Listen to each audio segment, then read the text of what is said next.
Masih bersama Sportcast, Bang Sihar dan juga Bung Ropan. Ini ngomongin U17, ya kan? Tadi kita udah disinggung pentingnya pembinaan usia dini.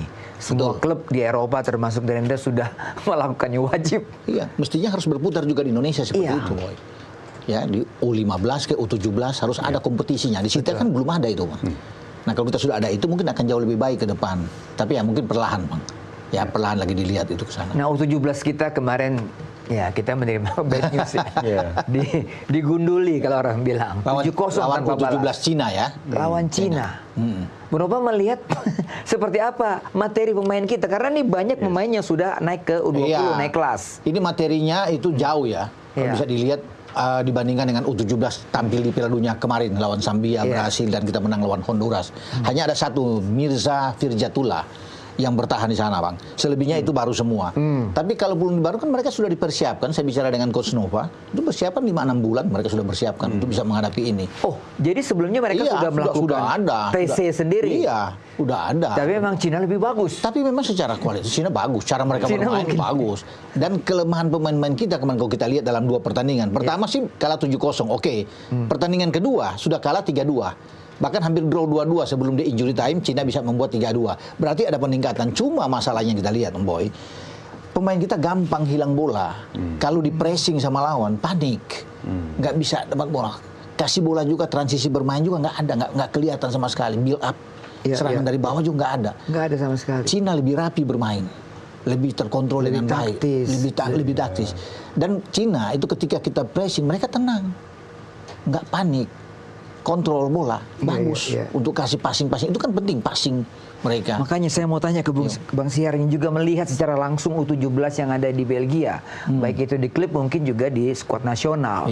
Seperti apa pembinaannya sehingga mereka tuh tampil seperti pemain-pemain yang sudah mature, Bang Sihar? Saya rasa sih nggak ada magic di situ ya. Nggak ada magic di situ? Nggak ada di situ, nggak ada. Saya rasa tetap masih 11 lawan 11. 11 lawan 11. Pakai wasit.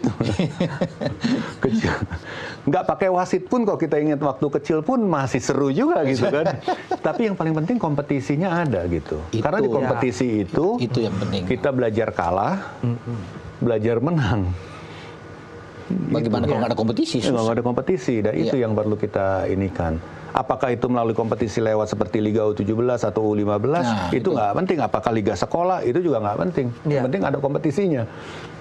Kan itu. Kalau kita melihat sekolah, ya kita kan kayak, kita ambil contoh Jepang lagi. Kita, ini kan mirip-mirip lah ya, kayak Asia ini kan sekolah itu kadang-kadang,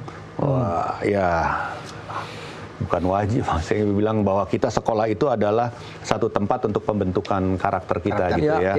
Dan ini adalah cara cepat masif, karena sekolah di mana-mana kan gitu. Sementara kalau klub kan belum tentu ada di setiap tempat kan, tapi kalau sekolah udah pasti.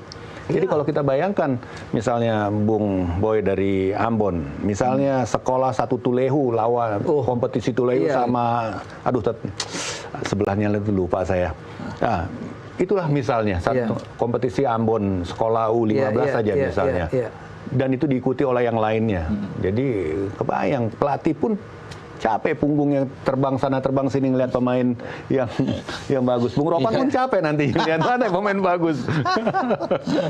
Jadi kompetisi sih. Dan itu juga terlihat di Belgia, sekolah-sekolah muncul selain klub ya. Klub mungkin seminggu sekali. Kalau Eropa banyak memang klub. Itu tradisi yang berbeda.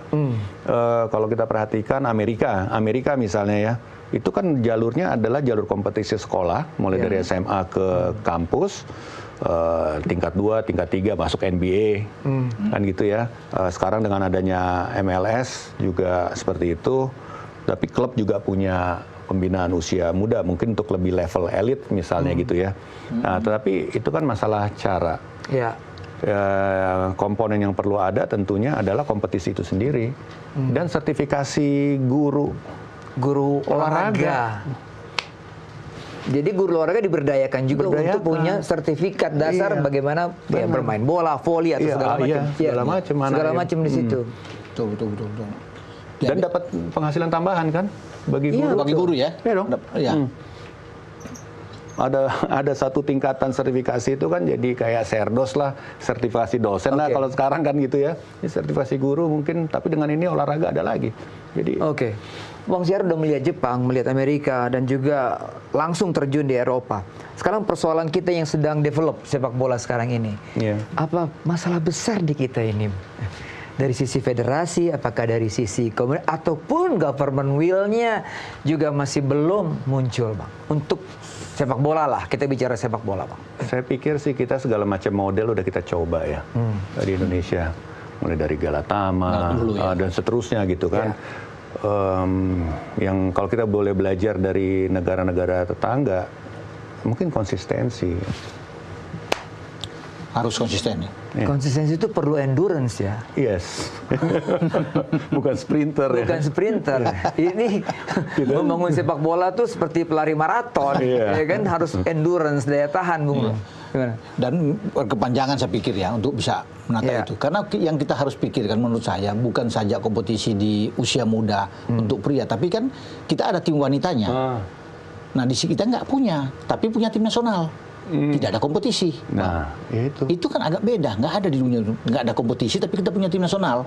Nah, sekarang bagaimana untuk memberdayakan harus ada kompetisi juga. Gradient punya tim wanita? Di wanita sana. Belum sih. Tapi juga berpikir untuk punya. Tapi di Belgia kan ada kompetisi wanitanya kan? Ada semua. Apalagi di Amerika kan, wah lebih hebat. Nah, kita itu harus dipikirkan. Dan PSSI saya pikir sudah ke sana. Mungkin tahun depan katanya akan ada kompetisi wanita karena kita punya tim nasional. Sambil memikirkan yang itu. Yang usia muda ini. Karena secara fisiologi laki-laki dan perempuan itu masih sama dari usia muda sampai umur 10-11 tahun.